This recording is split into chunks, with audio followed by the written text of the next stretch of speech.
Alright, everybody, welcome to another live cast here on the Game Wisdom channel. As always, I am Josh Bycer, and we've got another great one for you today. We're going to be talking to a fan of the site and a friend of mine. We did a podcast, it feels like ages ago. I think it's only been like maybe a year or so. But a lot has been going on with him as it has been with me over here. Just notice my hair is going every which way. We'll just let that one go. But please welcome to the podcast. He is the owner of the studio Big Niche Games. Please welcome Michael Taylor. Hey, hey. Hey, Michael. It's great to talk to you again. How are you doing? Busy. On top of running a company and stuff like that, I've just been doing contract work to just keep everything afloat, you know? Mm-hmm. Yeah, and I have certainly heard that from many independent developers as well. It's definitely been an interesting time to start your own company.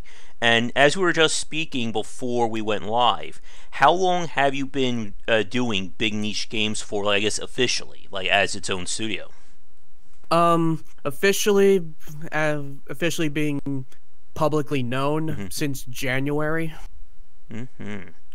And I know when we last spoke, like I said, it's been at least a year, 2 years ago, you were just first starting to kind of like get your feet wet in terms of programming and doing independent dev work as well.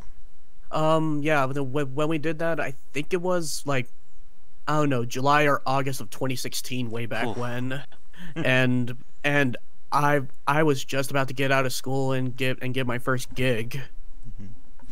Oh yeah, and like like you're aware, I'm sure, as anybody watching us live record is aware of, this industry can move very fast in terms of getting yourself going. I mean,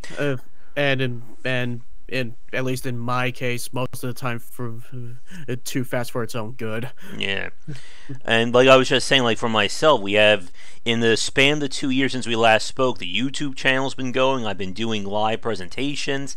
I have a book out now. I'm working on book number 2, which is even more exciting, and I may even be doing some lectures in the fall, so it's definitely a speedy time for everyone involved. But as always, there is so much we can talk about, and we have a few topics we set before on what we were DMing each other. Like, we're going to be discussing a little bit more about the challenges of mixing or combining genres. That will probably be more in the back half of the cast. But I definitely want to talk to you a little bit more, Mike, about kind of what it's been like getting into the independent game scene. As you said, or I'm sorry, I don't think I announced this, but you've released your first game, that was Negative World. And when did Negative World come out? It came out August 21st of this year. Alright, and I guess, what is the game about for anybody listening or watching us right now? No problem. It's a 2D puzzle platformer where the jumps are limited. So think like a regular platformer, except the jumps are limited, and there are like platforms that are solid or unsolid depending on how many or how little jumps you have. Like for example, if you're at 3 jumps and one platform says it's less than or equal to 2, you need to waste a jump to get on that platform, else it's not solid. You'll just fall through it. And there are other operators like Division in there too. All right, definitely sounds interesting. And with the platforming side of things, I guess, what attracted you to making a puzzle platformer as like your studio's first big title? Well, a common mistake a lot of beginning indie developers make is, you know, when they make their company and they're so full of life and stuff like that, it's they go straight into their magnum opus and end up being crushed by how big in scale it is. And I was just prototyping and trying to find the most dead simple mechanic I could think of and get the most mileage out of it, which in turn led to the limited jumps thing. But having a platform with limited jumps doesn't sound fun at first, and I had to marathon a whole bunch of talks by The Witness and Braid designer Jonathan Blow on puzzle games and stuff like that, and it dinged on me when he said something about having the player affect the world, and that's how the math platforms came in. Yeah. Sorry, go on. I was just going to say, yeah, when it comes to like 2D design like that, it's actually going to be kind of the subject of my next book. That you have a very wide berth in terms of how you can go about designing the game and coming up with ways of manipulating or changing how jumping is perceived by the player. And it also helps that there's one less dimension to deal with. Of course. With your studio, Big Niche Games, is it just you, Mike, or do you have other people like working alongside you? In legal sense, yeah, it's just me. But in the case of Naked World, I had some contractor help. I contracted some help with audio, a little bit of art, and low localization to 10 other languages. Interesting. I know for some independent developers, localization can be a very big deal, especially for getting your game out to a larger market. Well, I mean, when you name your company Big Niche Games, it doesn't really help to hit other countries, especially since if the game only has, not counting store descriptions and achievements, only 135 words. Yep. So, well, that certainly helps. 1 second, I'm just going to close my door here. There we go. Yep. And with the game, I guess, while I'm pulling up the Steam page or to look it up, I guess, what was it like starting an independent studio? As you said, you officially announced it back in January, but for people watching us, especially like students or people thinking about jumping in themselves, I guess, how have you found like officially calling yourself an independent game developer? what exactly do you mean by that? Like, how has it been like running your own studio, planning the game out, and kind of being in charge of a game's development? Well, if anyone has tried being their own boss, it's very easy to just, slack off. Hey, I'll do it later. There's no overseer breathing down my neck, and the beginning years when it's unofficial and you're just getting the paperwork, that's fine and all, but when you start marketing your game and start trying to do and start promising things and trying to set hard dates, on top of doing contract work, it gets a little hectic. Yeah. To give you an example, when I was just going full steam ahead on Naked World while doing contract work, I was trying a lot of things. I was posting on every Indie Dev Hour, Screenshot Saturday on Twitter, going through Reddit, and I made some weekly devlogs on my own YouTube channel, chronicling the development of Naked World, starting from December to launch and post-launch, pretty much, and it has a post-mortem and everything. But I guess the long-winded answer is that you got to be highly disciplined to be your own boss. Yeah. Oh yeah, for sure. I mean, I feel the same way with the work I do with Game Wisdom. There are some days where I just want to finally sit back and play video games, get through that immense backlog that's never going to end. But then I realize, oh wait, if I'm sitting here playing video games, who's writing up posts for the site or who's making videos for the YouTube channel? I mean, at least, I feel the same way, because especially since keeping up with the market is technically my job. But it doesn't really help if you can't make a living. Yep. And it's one of those, I guess that's like the monkey's paw wish when it comes to getting into the game industry. For the children, they think, oh, you sit around and play video games all day. But for everyone working, you don't get time to do those video games. Yeah. A publisher I used to work for actually put it like this. T T teach one to play games and they'll play games forever. Teach one to make Hmm. games and they'll never play a Yeah, game again. exactly. But if you don't mind me asking, Michael, how has Negative World been doing in terms of like buzz or reception? Um, I mean, without getting into the hard cold revenue Hmm. numbers, I've only sold around 290 downloads Hmm. across Steam and Itch, Okay. and not counting bundles, but yeah. Mm. Cards on the table. It doesn't really hurt me all that much. Like because the main because being an indie dev and expecting to make money on your Hmm. on your first project is a little uh, optimistic to put it diplomatically. Hmm. Um, uh, it doesn't hurt me that much because uh, I just wanted to ship the game under my belt because a lot of the Yeah. contract work I was on was games that are just in development hell. Hmm.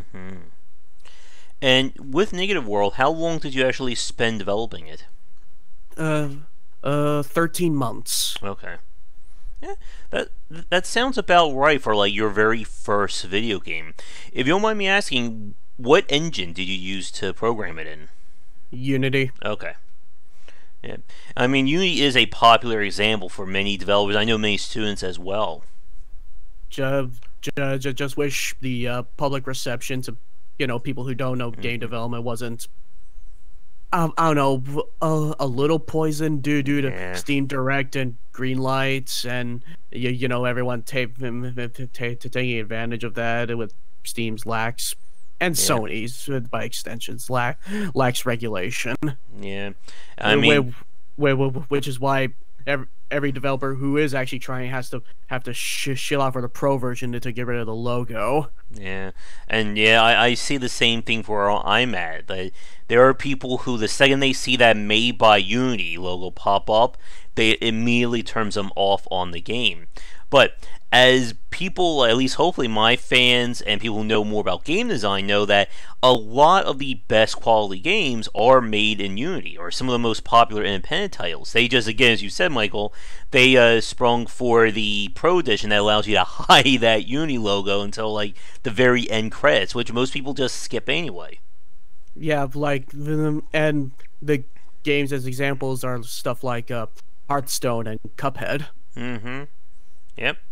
And it is such a shame that a lot of independent developers, not just yourself, have had to kind of climb that hill in terms of convincing people that, hey, just because it's made with Unity, this isn't, just some shill product, something we just hashed out in 15 days that we're trying to sell for $10. Well, I mean, I'm always kind of late.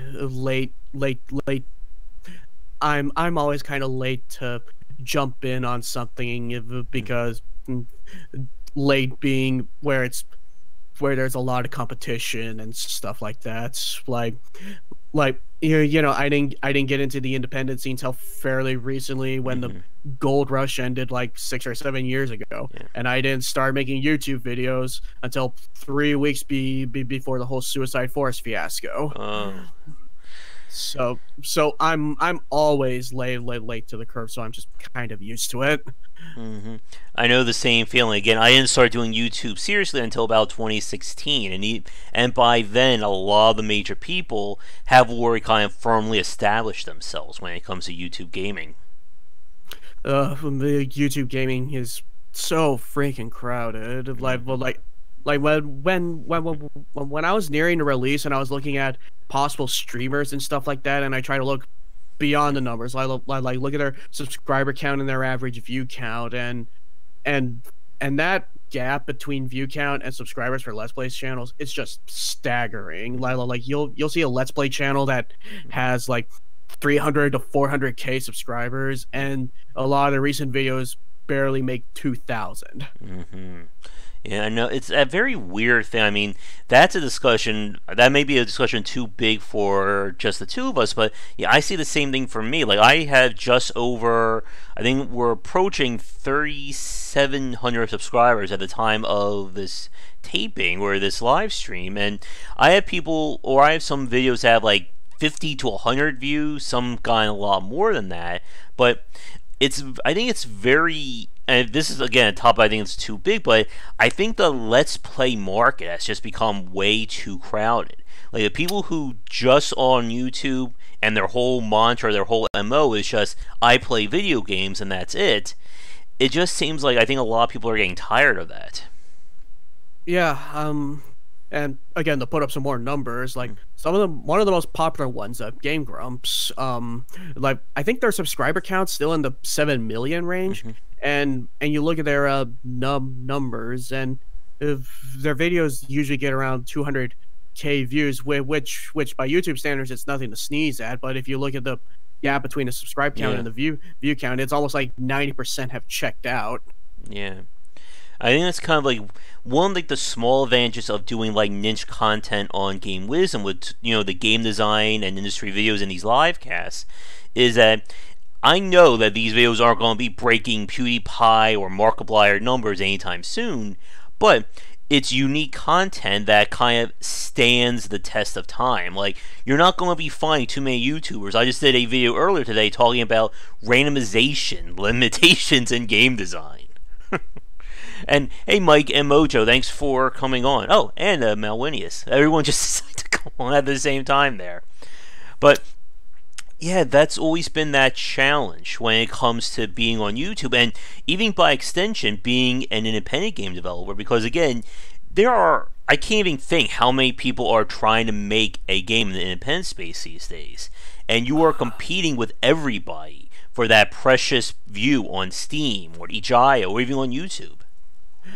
Or being one of those lucky developers to get on the Switch.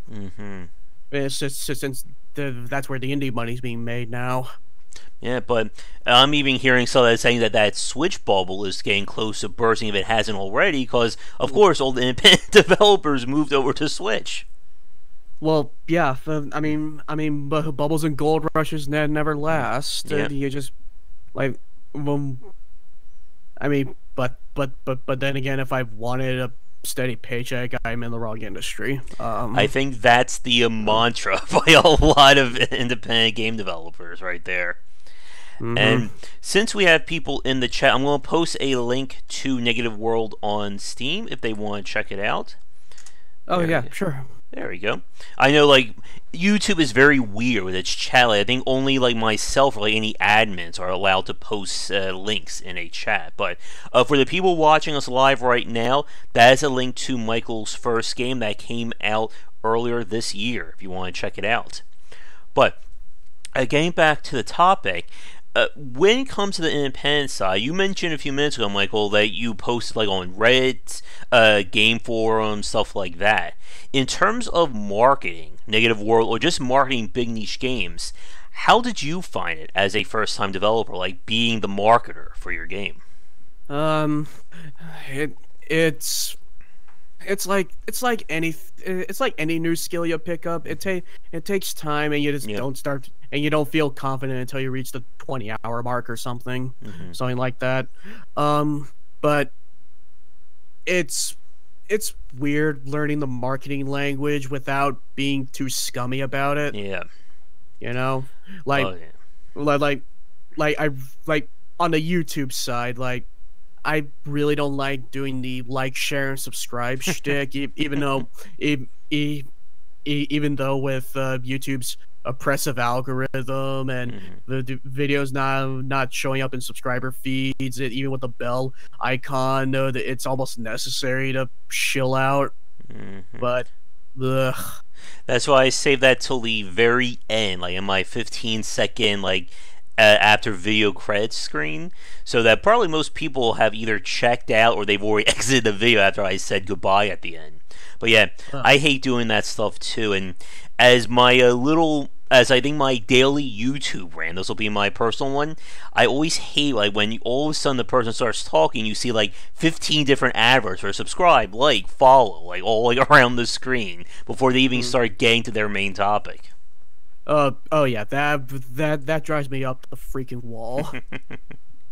Yeah, Yeah. but and as you were saying regarding doing like promotions and stuff, I think that's a very big point. And it's one a lot of first time developers tend to struggle with, as you said, kind of balancing I have to market my game, but I also can't come off as sounding like, you know, a loan shark or a scam artist to people because, excuse me, consumers are getting very wise to that. If they even sense that you're trying to shill or you're trying to lie to them, they're going to pick up on that, and then you lose them forever. Yeah. And I guess for some of the marketing that you did, I guess in terms of feedback, how well received like was like your marketing or when you announced like Negative World to people? Um, like at the launch stage. Yeah. Well, I hit a couple of streamers. I couldn't get any of the big ones because you know it's at the end of August and the AAA holiday season onslaught was just beginning. Yep. But if you're talking about how streamers reacted to it, it was positive actually, like really positive.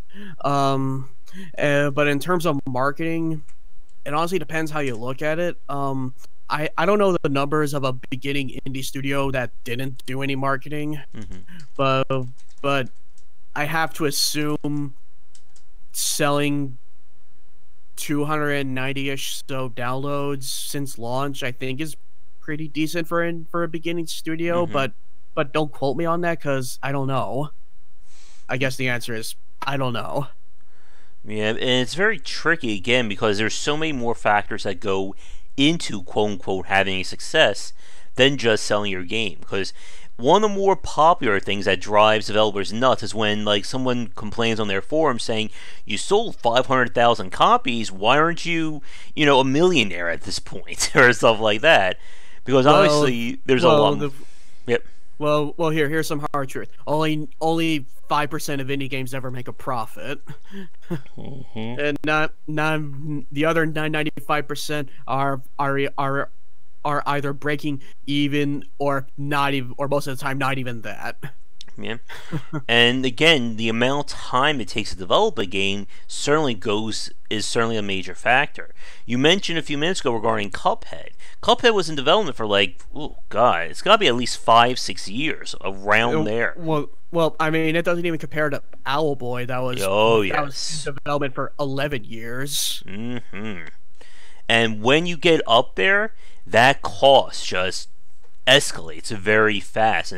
And like you said, Mike, it is very hard for some of these games to turn a profit unless they break out in some way. You know, as you said earlier, you know, it can take somebody like PewDiePie or Markiplier to look at your game, and that can really change things around. I know I keep bringing this up. I remember Abby Games telling me that if it wasn't for Total Biscuit looking at Renowned Explorers, that could have been a dead game for them. Wow. And well, since we brought him up, may rest in peace. Oh yeah, Mike. Yeah, they were funded by Microsoft eventually, but when they started out, it was indie. And oh, good, we can have that discussion. What is an independent developer? You know, it's the age-old question. You know, like what's the sound of one hand clapping or if a tree falls in the woods? Are you still an independent developer if your game gets picked up by a major company? But I guess what do you think about that, Mike? Mike on the interview, not Mike in chat. I mean, it's tricky. It's really tricky, but I guess like it honestly depends. Anyway, with Microsoft, you are walking a very fine line between defining yourself as an indie or you know not. But I mean, like if it's a smaller publisher, then yeah, sure. like a really love like a decent publisher like Devolver Digital Hmm.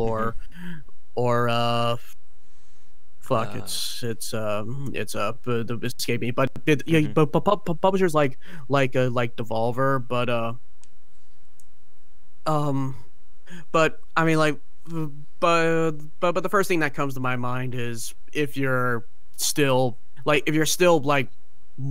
in charge of your project and not having people breathing down your neck or about changes or the design should be this or include this and Hmm. but that's the antisocial author in me talking. Now, here's a question for you, Mike, and this is another one of those topics that can easily spin off into its own cast. But the price of Negative World on Steam is $5. And one of the more interesting, I guess I should say, discussions is about how do you put a price tag on your game? So I just want to ask you, like, how did you settle on that price for Negative World? Well, I mean, a lot of it. I think I started with a factor that a lot of indie does the consider first is how long is the game, obviously, Hmm. and if you're doing just a regular playthrough of like just trying to get through the main story and not go through unlockables or any bells and whistles, Hmm. it's gonna take 40 minutes to an hour. But with unlockables, it's gonna take 2 to 2.5 hours, and also to put it bluntly, it's hard to get mad at a $5 game. Which we're seeing kind of the opposite of with Fallout 76 right now at the time of this taping. Well, wait. Well, I haven't been paying attention to that. What's sort of well? I mean, I know it's a mess, but what's the price tag?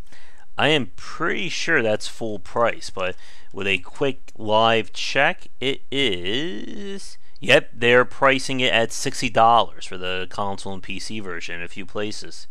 Yeah, well, the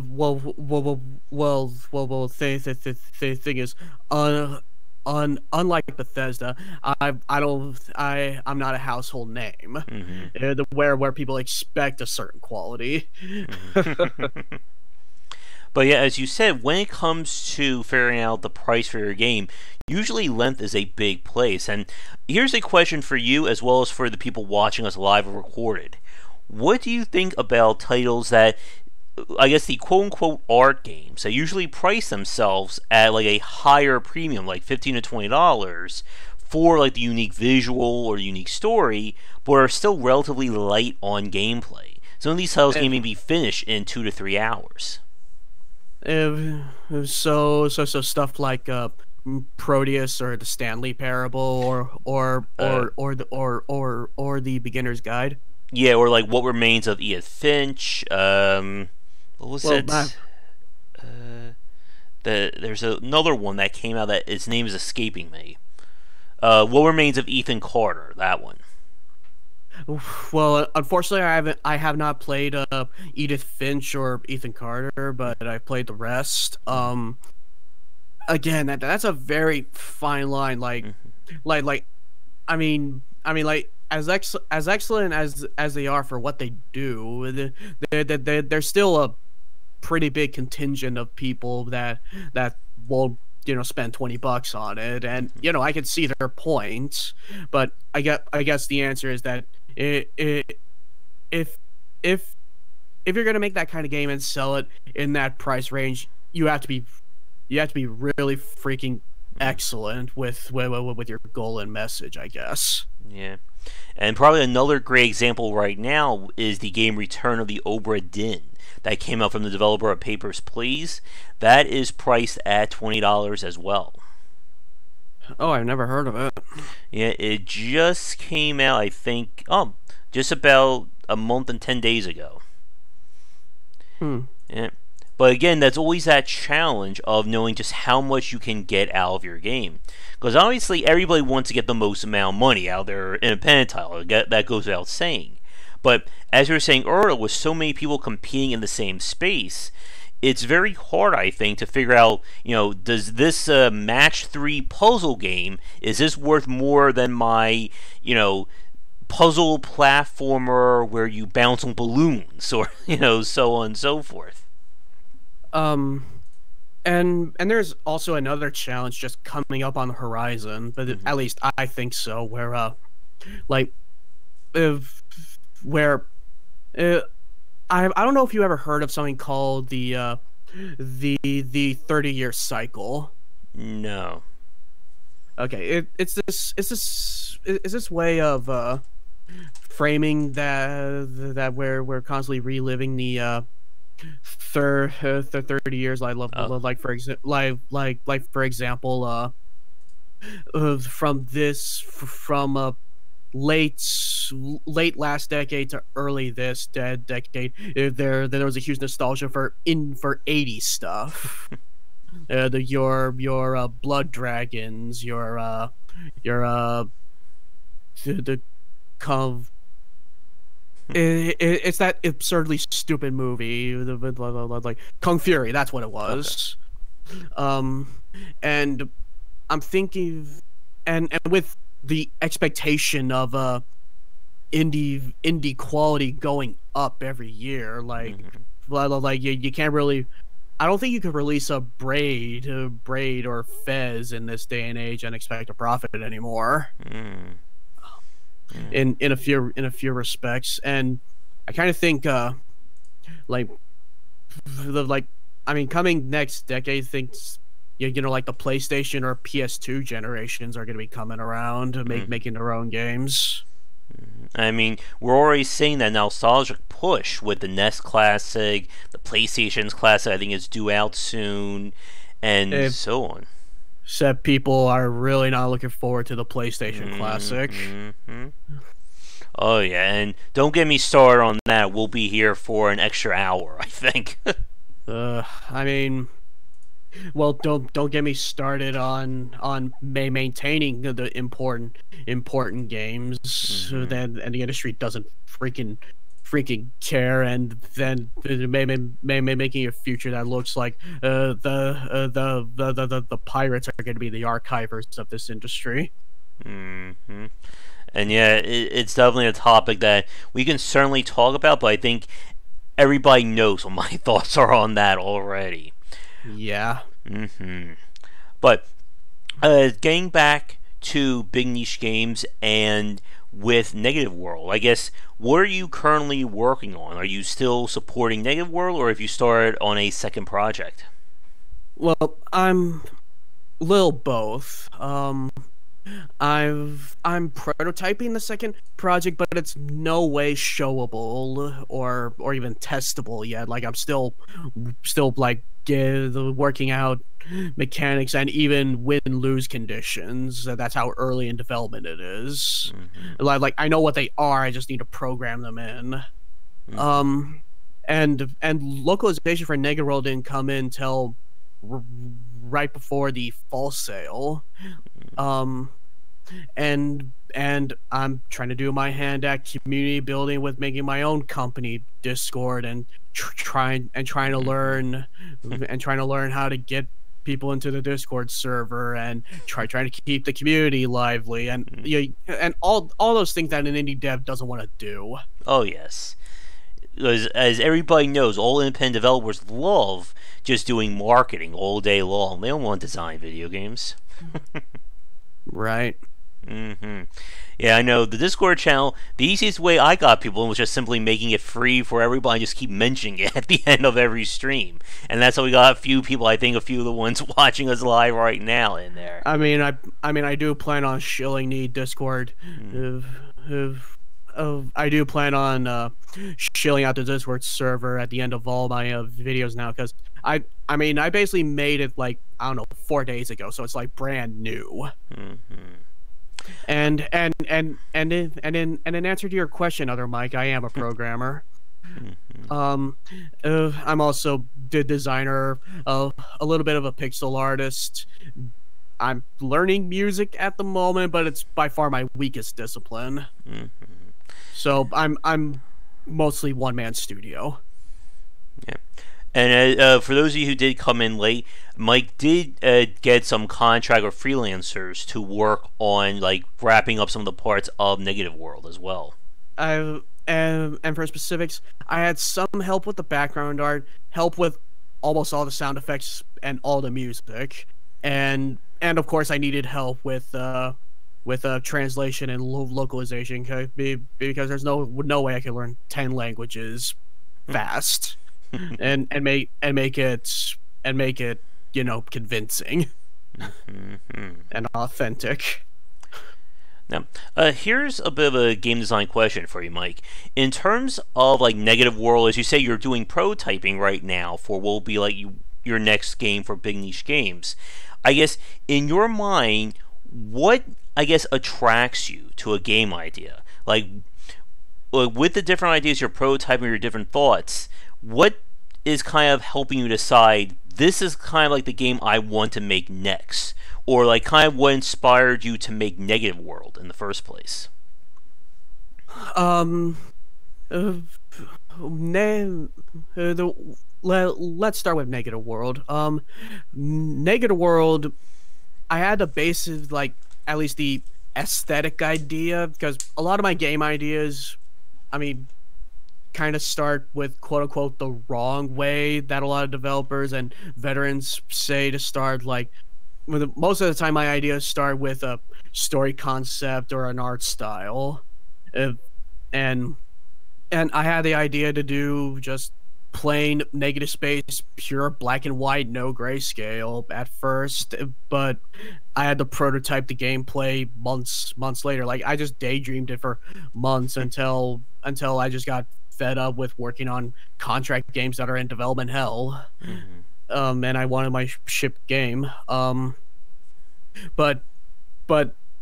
if with my process, if I start with a story concept, like I like the concept, then I just stop it there, and we're working on a gameplay to complement said story, and then once I get the gameplay working after rigorous feedback from friends or whoever,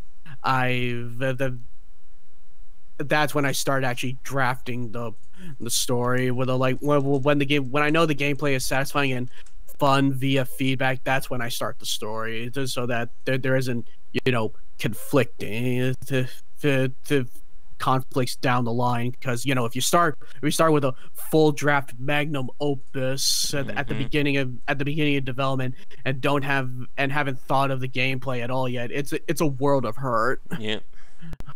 Oh yes, and it's like we've said before for people watching, like you don't want to be halfway through your game's development to realize, oh, what kind of gameplay are we going to include? Or maybe, this idea doesn't work. Let's do a new core gameplay loop instead. All right. Pray for Mojo to answer your question. The gameplay idea, I basically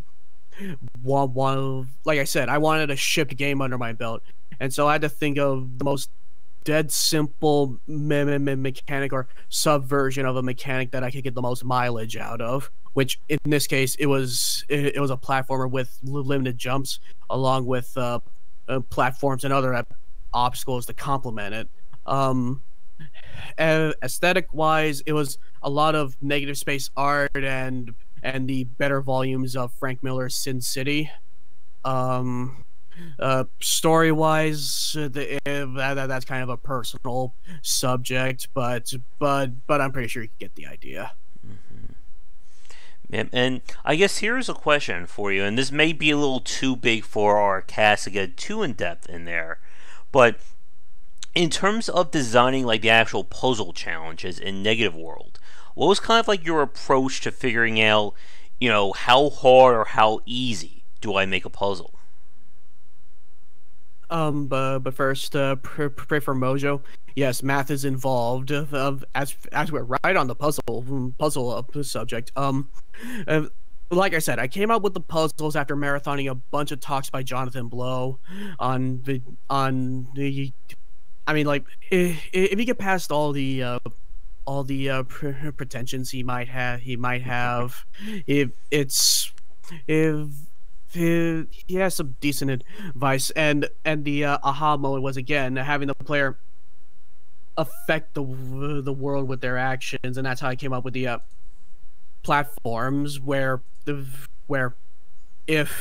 the platform says greater than or equal to 2, and if your jumps are 2 or above, you're gonna walk on it, and if not, it's just you're gonna fall through it. and and I had to find some way to correlate that with jumps. But going back to your subject with designing the levels and stuff like that, at first, designing a level usually goes as follows: I sketch it out on graph paper, and may make a gray box on the in Unity and stuff like that, and then I get some friends to test it and see how accessible or how long it takes them to get that aha moment. and there were a couple levels I had to cut because either because it was not user friendly, or there was a lot of programming bugs that just weren't worth the trouble. Like, if, for example, getting a moving block to function as it's supposed to function on a moving platform. You would think that wouldn't be too bad, but there are a lot of things to take in consideration. Like, I had a bug where after you push it off the platform, it was still moving while the platform was moving because it was still technically attached to the platform. Now, one thing I want to compliment you on, Mike, is I'm watching the trailer you have on the store page for it, and the pixel art has a really clean look to it. It has a very distinctive look to it that I really like. And this is, I think, another thing. We were talking earlier about people's kind of dismissal of Unity. I think another thing a lot of people tend to forget is that quality pixel art is an art form in of itself. Yeah.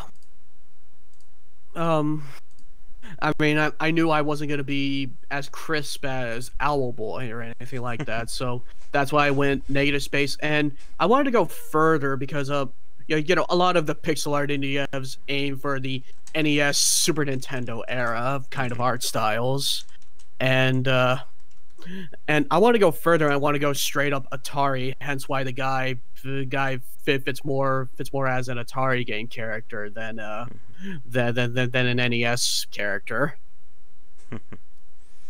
Yeah, and I guess here's a quick question for you. Again, you said that you did a lot of prototyping. You wanted to do or make a game that you were able to design on your own with some help. In terms of this kind of style, you know, with the very distinct black and white, were there any other like aesthetics that you thought of for Negative World, or once you settle on this, like, you know, it was kind of dead set? I was just dead set on pure just black and white because one of my main fears when making it is that I would be compared to Limbo or something, because you know that one's more of a grayscale art style, but still it's commonly thought of as, you know, the indie platformer, you know. At least for slow moving platformers. If you want, you know, hardcore tough as hell, you go Super Meat Boy, but that's beside the point. Oh yeah, and you mentioned, of course, a few minutes ago with Braid as well. Braid for a time, and even Fez along with that, were kind of like the gold standards. A lot of people thought for puzzle platforming or that kind of thought process. Except Limbo went further and just put the software itself as the puzzle. Like I remember one of the puzzles where you had to mess with your computer's time thing to get the puzzle working. By time I mean like your computer clock. Like it's more like the software itself is the puzzle and not, you know, the individual puzzles in the game. And I remember Fez had a few of those QR codes you had to scan in order to solve another puzzle. Yeah.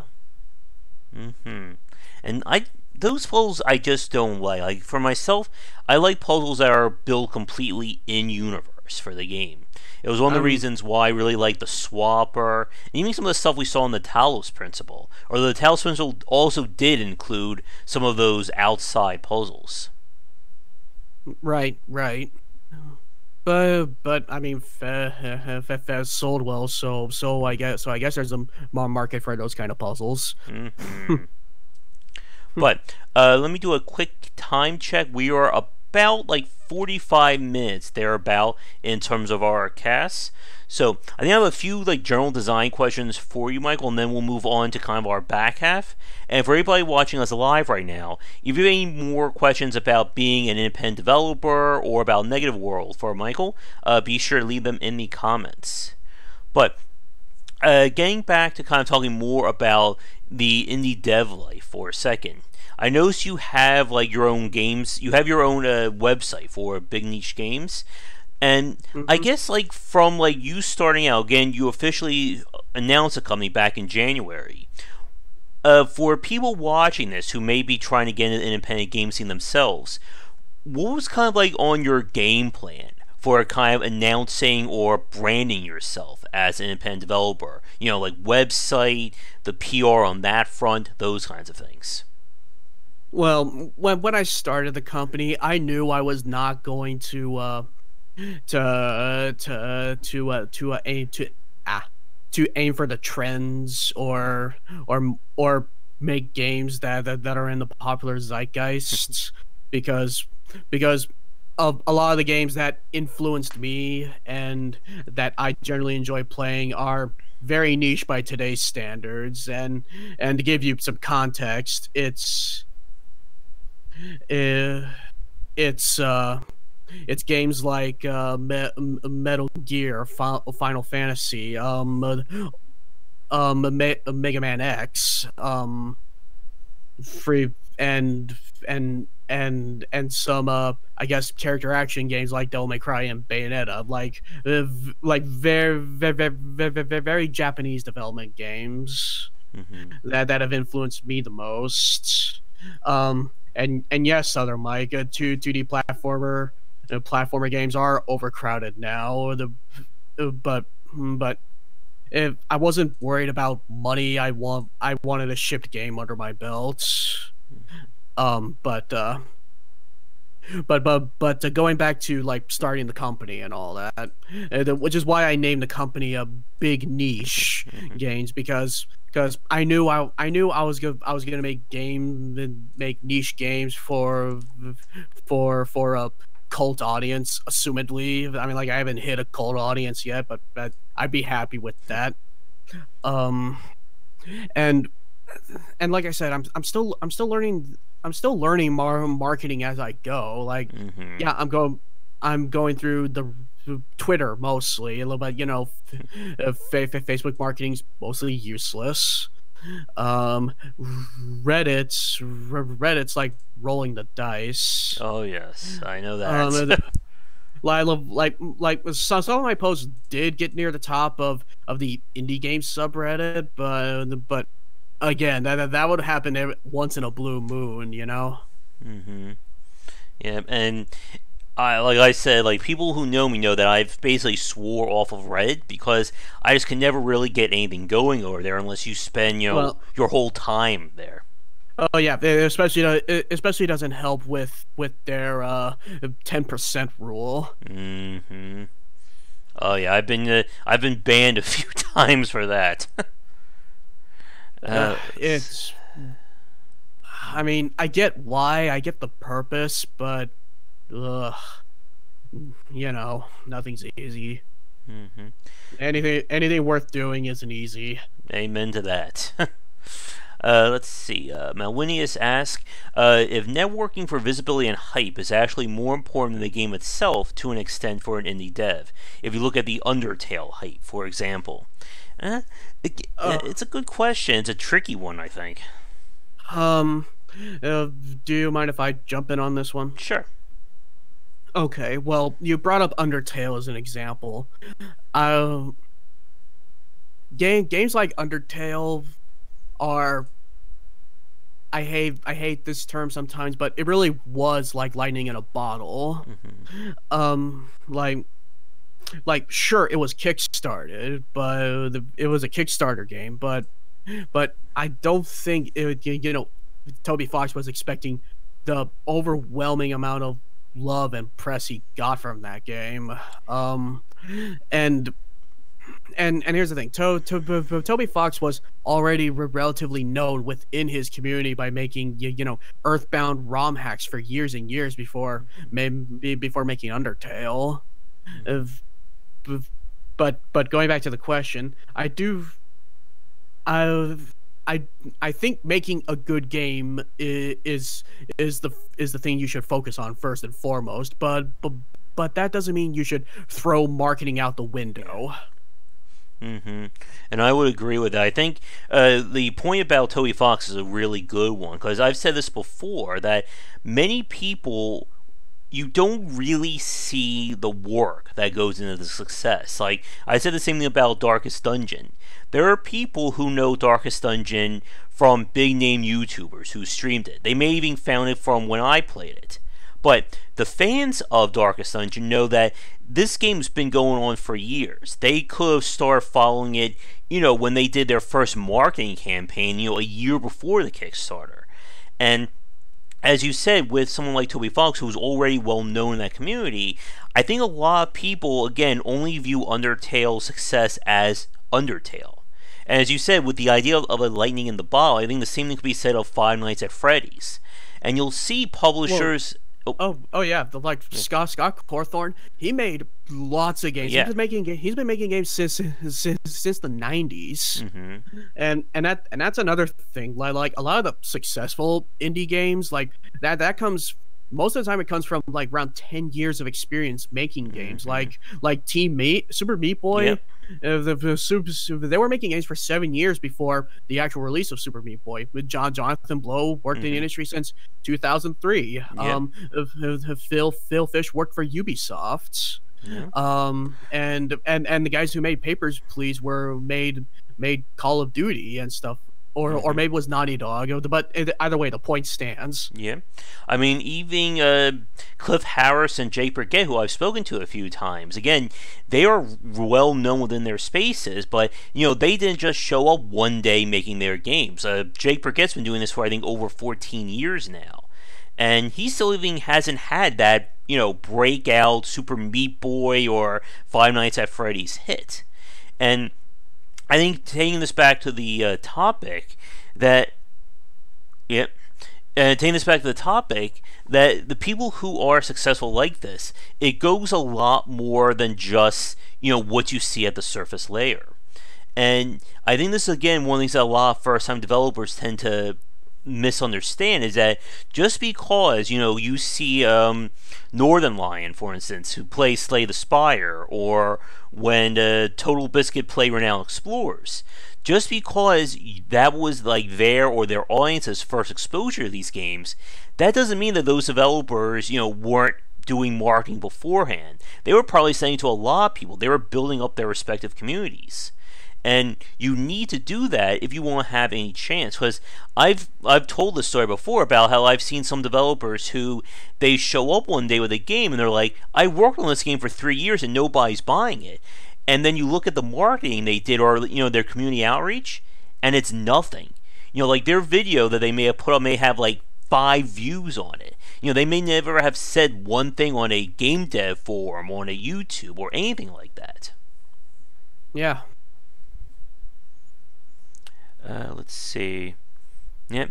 And I think, going to Mojo's point, there's always that very weird aspect, because there are people who are attracted to games that stick out in some way, shape, or form. Again, if you look at something like Braid, when Braid first came out, nobody else was doing a game that looked exactly like that. There were 2D platformers, but nothing like Braid. I mean, there was Cave Story a year before, but yeah. And there's always that risk of, I think, we've said this before, about going too far outside the box. Because I'm sure you yourself, Michael, and the people watching us, we've seen some very crazy ideas from independent developers over this past decade. And unfortunately, I don't think craziness by itself sells anymore. There has to be a game. There has to be a method behind the madness. Yeah.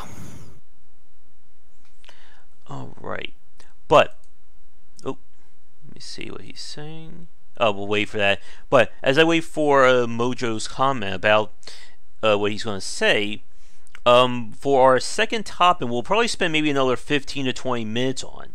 I just want to talk briefly about what we were saying on Twitter regarding the mixing or the merging of genres that we've seen. Let me see what he said. Yeah. Yeah, exactly. And if you don't have that method, if it's just you throwing ideas against the wall and hoping something sticks, I don't think a lot of people are going to respond to that, because as we've said, there are so many games being released. Other Mike's comment about the 2D platformer space being overcrowded is certainly a testament to that. There are plenty of 2D platformers on Steam and itch.io and you name it. And just saying that you have a guy that jumps doesn't really sell your game anymore. Nope. But let's move on then and talk a little bit more about this idea of blurring or blending genres, because this has been a very interesting point. And before I forget, one other example of a indie developer who kind of, I think, got surprised by their success was FTL. I don't think they were expecting that big of a reception for that game. Oh yeah. I mean, in terms of indie developers not expecting the success, my first thought is the guy who did Flappy Bird and then pulled it. But talking about blending genres, I think there's also a good segue from talking about Negative World. We have certainly seen developers over I would say the last 18 years, since the early thousands, have been doing more with combining various genres together. We have, of course, Metroidvania, but that came a little bit earlier than that. We have the idea of role-playing elements in first-person shooters. We have the idea of action games with RPGs, like with Dark Souls, or even with The Witcher, some of the later versions of that. And it's a very interesting aspect, and we have seen many games can really shoot for the moon, and when it works, again, we've seen the success of The Witcher, FTL, and so on. But it's also very hard, I feel, to understand why these respective genres work, and then it can almost be like you're putting a square peg into a round hole. But what do you think about the topic, like when it comes to genre blurring? Before I answer that, I need to answer Pray for Mojo's question. No, you do not need a calculator. it only goes as far as 4th grade math and division. You do not need to worry about that. But okay, now we can move on to genre blending. Could you repeat the question, please? I'm sorry. Sure. What do you think about the idea of blurring or blending various game genres together, and kind of the risk and reward thereof? Well, I mean, the way I usually see it, like in a lot of modern releases, of what little modern releases I do play, is that it's kind of like a one-off thing. In most modern releases that I've played, like either for one mission or a mini game, well, whatever. Like I was actually looking at footage for GTA 5 recently, and I noticed that like some of the big moments, it just goes to a first-person view for little reason, you know. But before that, it was like the last scene of God of War 3, where after where you know, in your final epic battle with Zeus, and you go in the first person for no explained reason. Like I don't know why it was like that. But like we were talking about in the DMs, I think one game that does genre blending to complement its design and story is Nier Automata. Oh yeah, Nier Automata. I think that's a really good game to bring up here, because it's one of those titles. Again, it feels a lot like controlled chaos, in a matter of speaking. You start the game and you're in a top-down shmup. Then you go into a third-person combat. Then you go into this kind of like what was the name of that game? Oh man, what was it? Are you talking about the hacking bullet hell segments? I haven't gotten to that one yet. I was thinking of what was it? Panzer Dragoon, when you're kind of flying around, you're trying to lock on to the parts. Yeah. And then, as you mentioned, then you have the hacking segments, and then you have, and then let's not forget about the story. You go from fighting giant robots to watching a cult suicide pack. Spoiler alert for people who haven't played the game yet. And not to mention the game mechanics itself. You have, again, not only you have this third-person action, you have this whole subsystem of applying chips to your characters that gives them benefits. And then and it goes the extra mile to have it actually interact with the game world. The kind of like how anything in Dark Souls has a narrative reason and stuff like that. Yeah, and it's one of those very weird games, and I think this also is a good bring back to our main topic, that it's a game where if we were to just focus on an individual system of Nier Automata, it wouldn't be that good of a game. Like, each one of these systems individually doesn't really do that much, and we could certainly sit here and point out plot holes or game design issues individually. Yeah. I mean, well, still though, it's Yoko Taro's most polished game to date. Yeah, and that's the point. When you put everything together, there's nothing else like Nier Automata, and I doubt we will see anybody else get to that level of insanity at the end of this decade. No, not at all. I mean, granted, it did make money. I mean, like, it made more than its money back. Yeah. It saved platinum, pretty much. But from last I checked, Yoko Taro isn't doing much of anything now. It usually takes years in between games. Yeah. And that's always that challenge when you're trying to blend these genres together, because it just creates a very unique design for it. And a really good example lately was when I went back and played Killer 7 on stream, which I know Mojo is a huge fan of that game. That would be sarcasm for people listening to us right now. But, well, I mean, the cards on the table, I'm a giant Suda51 apologist. I love his work. At least his early work, mostly. And before I continue my topic, you want to answer Mojo's question about the soundtrack, feel free. That would be Jeff McMillan. Can I type in the chat? Yeah, sure. Go ahead. All right, just a moment. I'm gonna get his info for you. Sure. And while you're doing that, with regards to this topic of genre blending and such, like Killer 7, for those of you who didn't see the footage or know what we're talking about, it was kind of a mix of first-person shooting, adventure games, and even just like a quote-unquote walking simulator, all tied with this crazy cel-shaded graphics.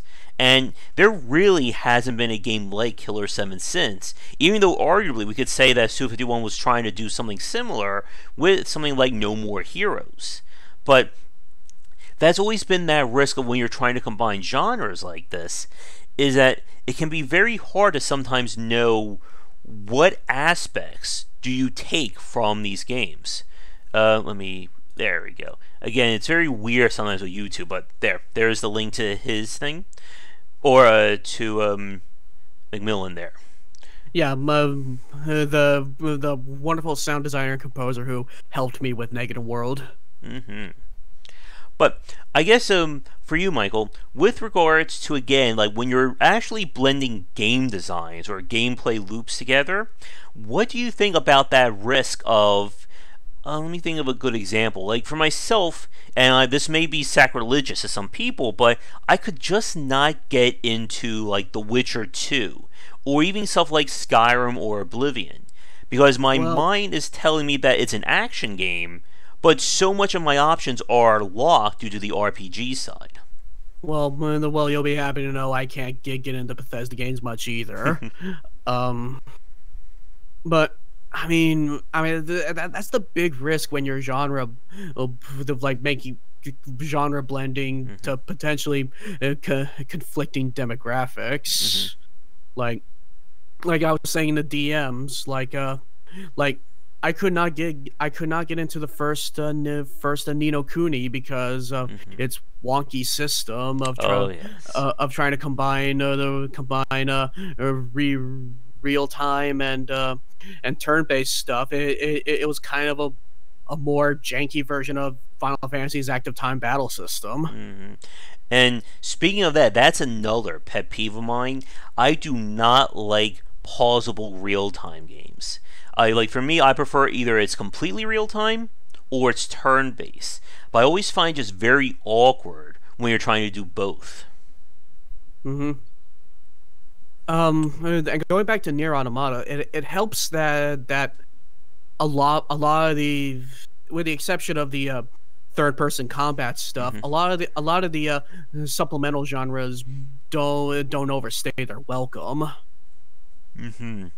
Yeah, and that's I think you mentioned this like 15, 20 minutes ago, but the idea like when you see like action games throw in like a stealth segment or stealth games throw in an action segment, that not only does it just override everything else in the game, but then you're forced to deal with it before you get back to the original gameplay loop. Mm-hmm. Now, with some of the other examples when we talk about like genre blending, of course, puzzle platforming being another one. It can. This is, I think, a very interesting challenge. I think we can also work this back in the negative world. That when you start combining, excuse me, oh, my voice is dying. 1 second. Always good to have your voice die in the middle of a design question, but when you have puzzle platforming or anything that combines kind of a turn based or methodical with more of an action or skill based design, there's always that risk of designing a puzzle or a situation that the player doesn't know that if they've solved the situation but they're not performing it right, or if they're Mm-hmm. performing it right but they don't have the right solution. Like the Talos Pencil will be a really good example of this as well. Like there were puzzles that I thought I solved it, but I wasn't performing the actions fast enough, or I wasn't making the jumps properly. But then I had situations that were vice versa, or the reverse.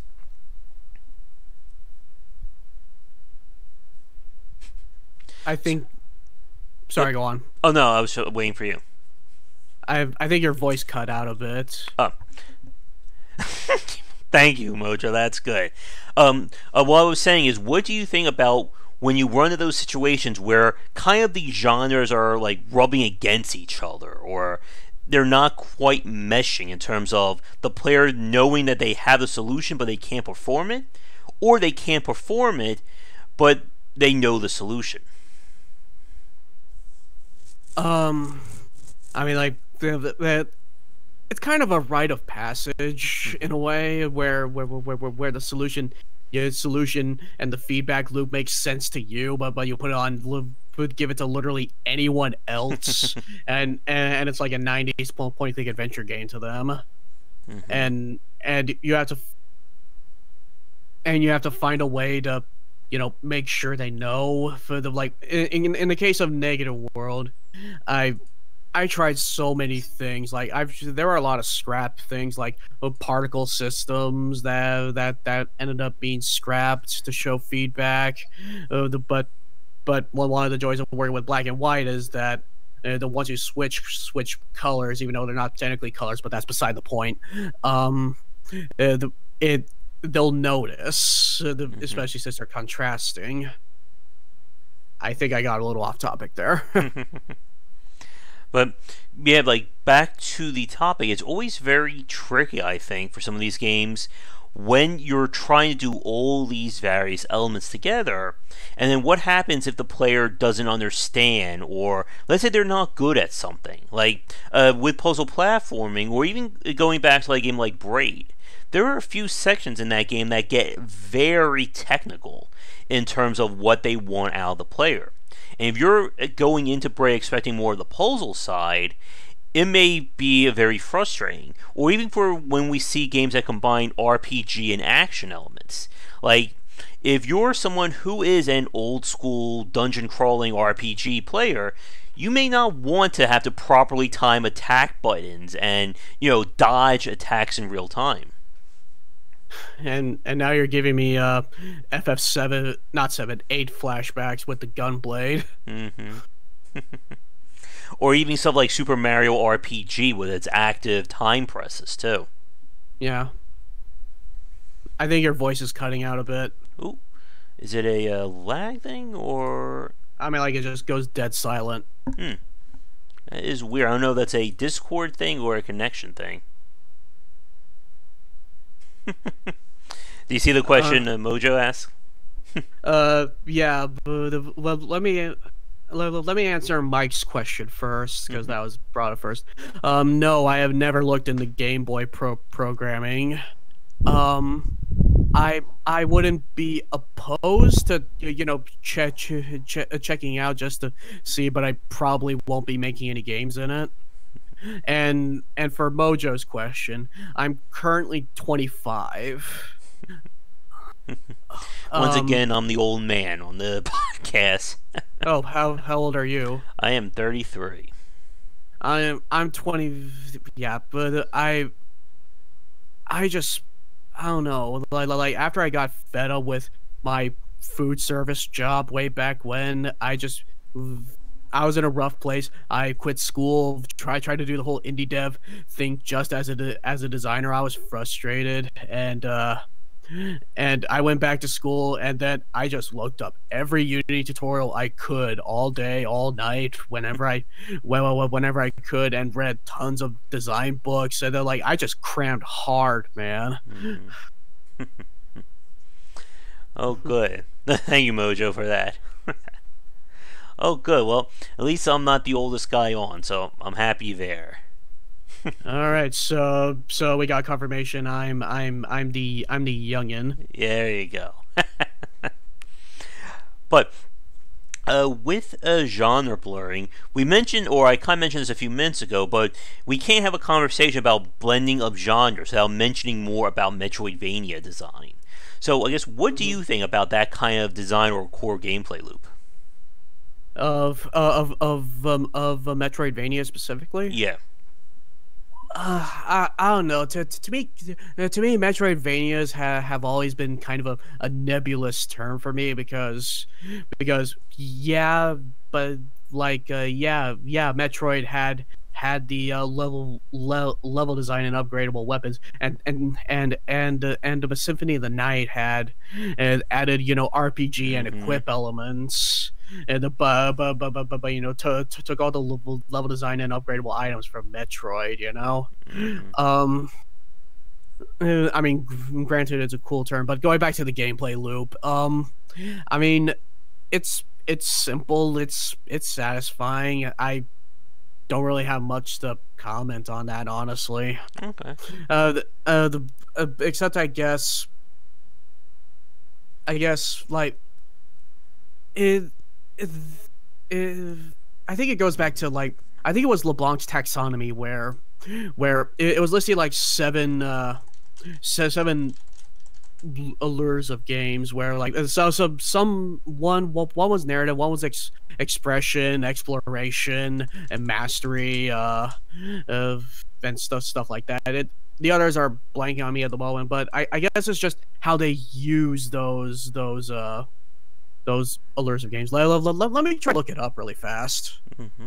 And while you're doing that, Malwinius brought up Spellforce for RTS and RPG. I was also thinking of Dungeons and Dragons Dragon Shard, which I just looked up as well. That also try to do that. We even go even further back with the Age of Wonders series. And alright, other Mike, thanks for watching. Thank you for the luck, other Mike. And Mojo left you a question as well. Oh, okay. Future plans, if Okay. As for future plans, I am working on assess a second game. It's not Negative World 2.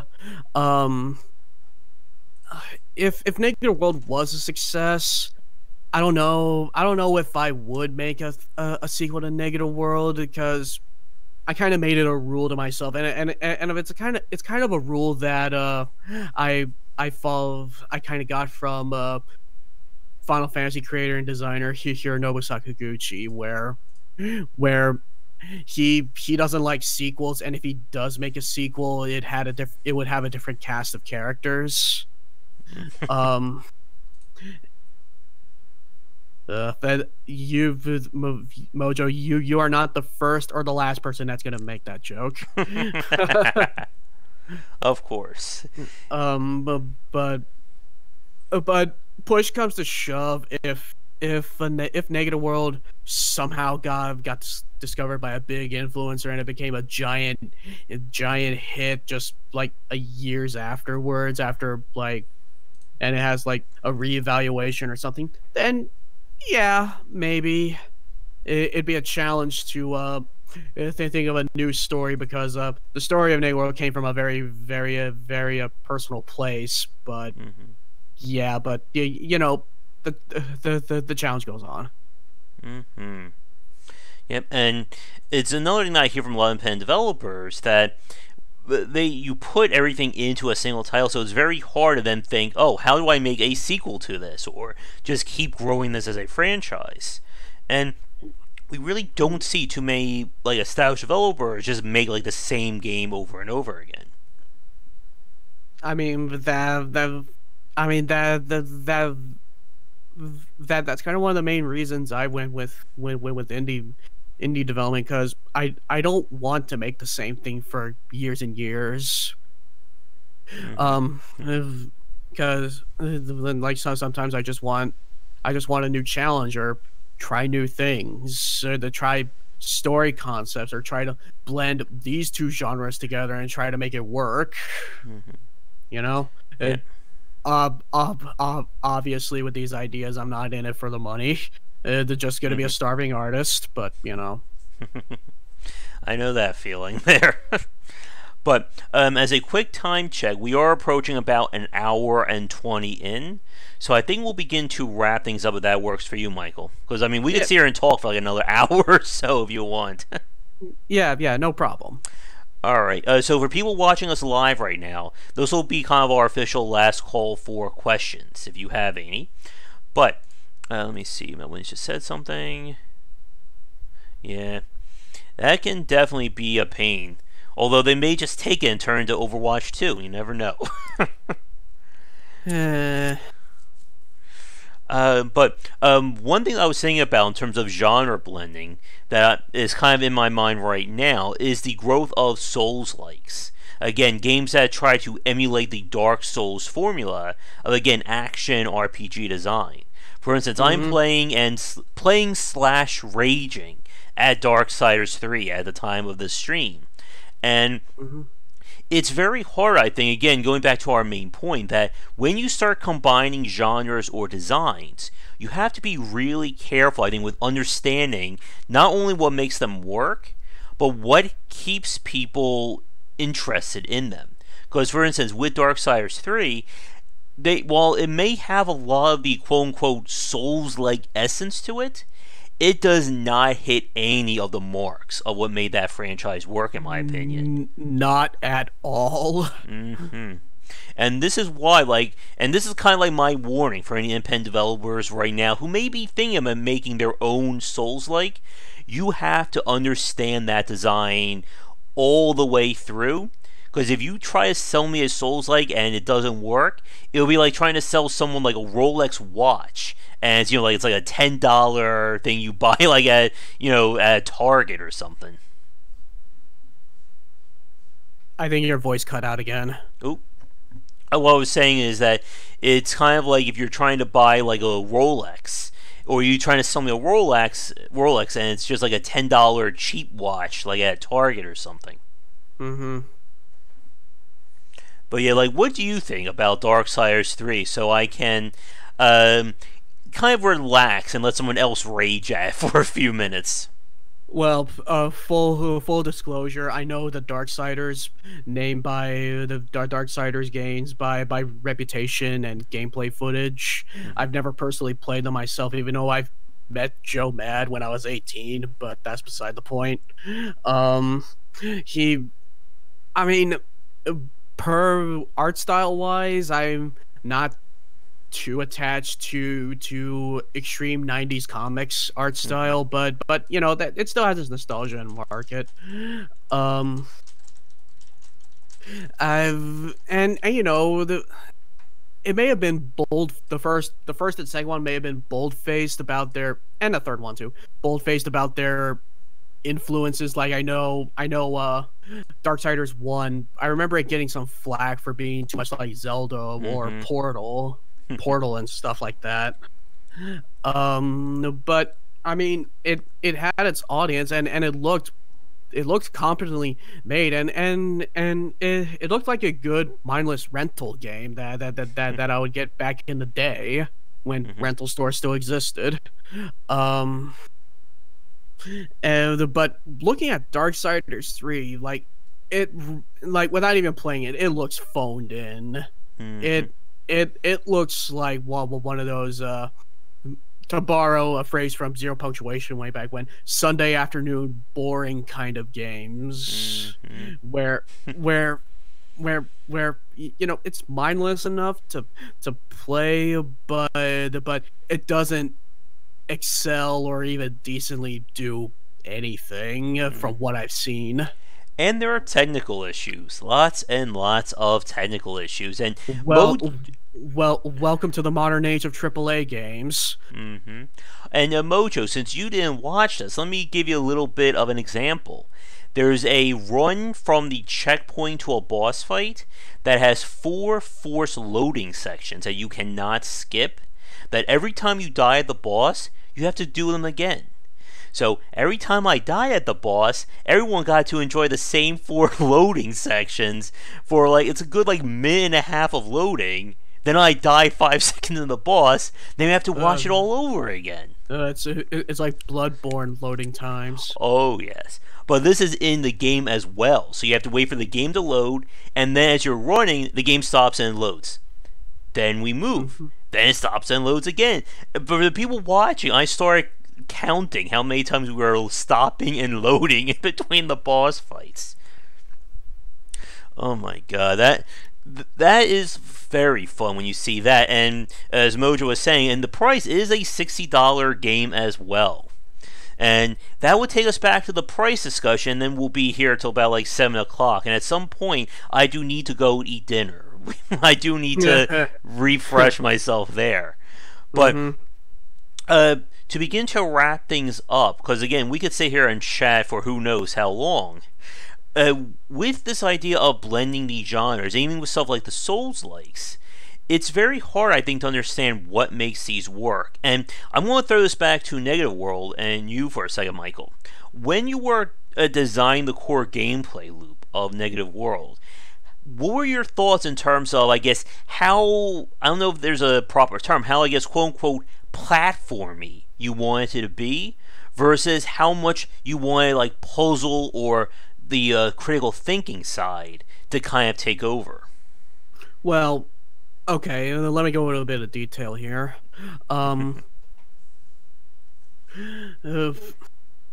Outlasted you, what does that mean? I don't know, because I can just keep talking. We've had like 2.5, 3 hour long casts, so don't you worry about that. Well, okay, like when making this, I eventually had to learn what is the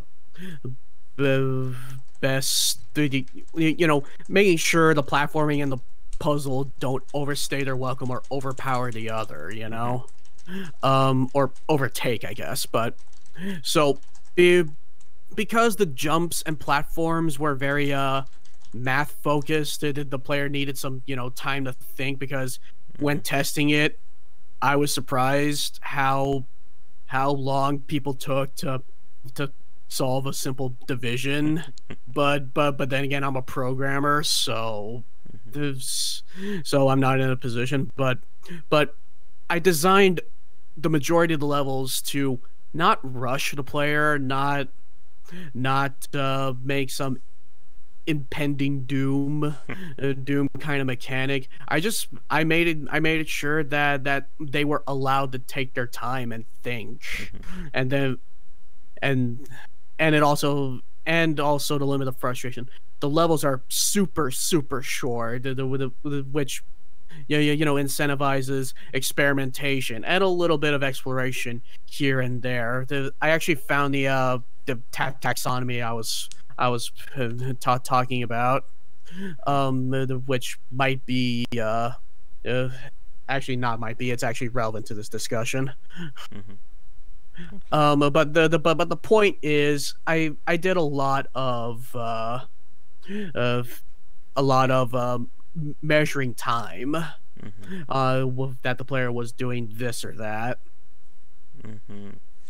And uh, and going back to this idea of combining platforming with other forms of design, there's always that risk, I think, with a lot of these games. And like we were saying earlier, with how much does one system take over in the design? Like, I'm sure you may have thought about this while you were designing Native World, that you could have made like the platforming, hardcore, I'm talking like Kaizo level jumps that the person could have to make. But then that would get in the way of the puzzle solving. And Right. it's always that tricky balance when you're merging these genres as to, is an RPG fan going to like these action elements, or is an action fan going to like these RPG elements? Mm-hmm. Which brings me back to Nier Automata, where like the primary focus was the 3D combat, but all the others don't overstay their welcome. Like the hacking segments will take less than a minute, and even the Panzer Dragoon segments take about, I don't know, 7 minutes at most. Yeah. I mean, we even see stuff like that in like 3D platformers like Mario and Sly Cooper. That you may have a section that, like an underwater section, a flying mini game, stuff like Oh, that. oh boy, but the Sly Cooper takes me back. I was just playing the Crash and Sane trilogy last week, and that was definitely a harsh lesson to go back to. I need to play the originals. I'm one of those weirdos who loves the vintage. I'm sure we got plenty of retro fans, retro gamers watching too. I mean, off topic, but a major pet peeve of mine with a lot of these remakes or remasters is that like, I wish they would include the original version just for archival purposes, like for weirdos, or maybe people who are just weirdos like me, or just people who are genuinely curious what the game looked or functioned back in the day. But and I know why they don't, because back in the 90s, the gaming was still a business, and they had to crank out these games fast, and would just throw out a project when it was done. So a lot of the source code is lost. Yeah, it was one of the things I really liked about when they did the remakes for what was it? Monkey Island, Full Throttle, and I think even Grim Fandango, that they had like that retro filter option that you can hit it. I love that. One of my favorite games did that too, and that was Another World by Eric Chahi. Oh yeah. And We played that on stream like I think like 5-6 months ago. So I love that game, even though some of it might be obtuse. Oh yes. But it's still like if you push through it, it still totally holds up. Especially since that was a game that inspired so many legendary directors like Hideo Kojima. And yeah, it's very amazing about those kinds of games and how they stand the test of time. And that is another, again, that's how you know these podcasts are going well. We can every topic that comes up, it adds another 30 minutes to an hour if we want to get into it. Oh yeah. Oh yeah, Mojo, if you haven't seen it, we do have that video of it on the channel. I think that was like 6 months to a year ago when we first tried that. But yeah, like getting back to the topic, Oh, the reboot for Flashback. That's a different. Yeah, there was a reboot for Flashback. I haven't played, but I heard it was not as well received. But back to the topic. When you're trying to blend these genres together, like we said, when you're trying to combine action RPG or RPG to action, it's very interesting when we see like big examples. So I guess here's a question for you, Michael. What do you think about kind of the what we see with like modern first-person shooters like Call of Duty, Battlefield, Battlefront, etc., that they've been combining more of like the RPG layer with like achievements and progression and leveling up with the first-person run and gun play? The last part of that cut out. The again, like the RPG play that you have in these kinds of shooters with like progression, but then you have that with like the general run and gun or action side. Oh, test. Can you hear me?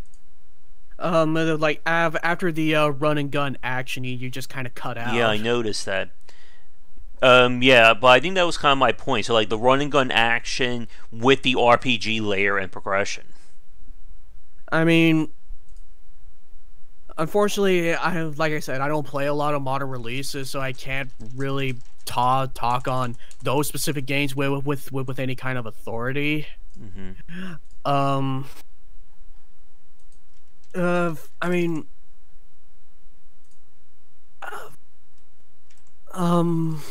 I just kind of don't know. But from what I've seen and heard from people, it's not very if they get past the scummy business practices and try to get into the game and stuff like that, it's from what I've heard, it's not stellar. It's fine. Fine. It's not terrible. It does its job, but it's fine. Mm-hmm. Sorry, I don't have much info. That's all right. But I think with that, we'll begin to wrap it up. Because again, we've had a lot of great discussions over this last hour or so. And yeah, if you're free in the future, Michael, we can always have you back on. I'd be happy to come back on a more regular basis. All right. Then we could talk about that in the DMs and stuff like that. All right. But I think we'll wrap it up here. So, I guess for you, Michael, with regards to like genre blurring or the genre blending, do you have any final thoughts on the topic to end the cast on? If you're gonna combine, well, some genres, some combinations are go together like peanut butter and jelly, like the Metroidvanias and stuff like that. But going back to what you said, if you're gonna combine two genres, research the hell out of them. Like I'm kind of doing that right now with my next project. And it's a genre I'm not too familiar with, so we'll see how all that goes. And especially if you're going to do two genres that have conflicting fan bases. Mm-hmm. And after you've done your research, freaking prototype that with friends and more preferably people who are into those genres, and see what they think and stuff like that. Mm-hmm. And try to make sure one doesn't outweigh the other, and if they do have to outweigh each other, make sure one doesn't overstay their welcome, I guess. Mm-hmm. Yeah, and I want to agree with you there about getting prototyping and getting playtesting done, because you need to be really careful with these kinds of genre combinations, especially when you are trying to appeal to like some of the more hardcore fans of that genre. And like what you said, sometimes it runs to that case, like water and oil. Like it just doesn't mix. Like if you're going to combine like a super hardcore, I'm thinking like Red Orchestra level of first-person shooting with, let's say, like Final Fantasy RPG or Baldur's Gate, chances are I don't think you're going to appeal to either one of those two groups. Right, right. But I think with that, we will wrap it up for our chat. So, for anybody watching this live or recorded, thank you so much for tuning in. If you'd like to catch an ad-free version of this talk early, be sure to check out patreon.com/GWBycer. And if you'd like to come on and be a guest for one of these talks, please don't hesitate to get in touch. But for you, Michael, before we go, with regards to social media and such, are there any places you like to plug now for either Big Niche Games, yourself, or anything else? Yes. On the Twitter, my company account is at Big Niche Games, all one word, and my personal account is at GameDev_Michael.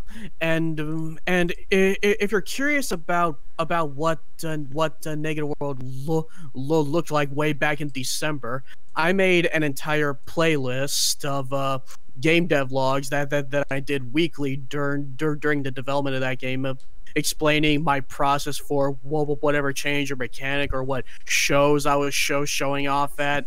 Of a lot of in-depth stuff, a lot of indie devs don't do, and maybe some students might find helpful. I am getting a link to the game dev log playlist right now. Great. But yeah, feel free to post a link to that, and if you want to send it to me in like a DM, I'll include that when this goes up recorded. Sure. All right. But while you're doing that, I'll just finish up my end of video speech. Oh, there you go. And there it is for everybody. But, and of course, if you'd like to hang out in our Discord channel, it is open to everybody. You'll find a link to that down in the description below, as well as a link to my first book. And my second book will be on platforming and jumping at some point in the future. I have no idea when that one will get finished.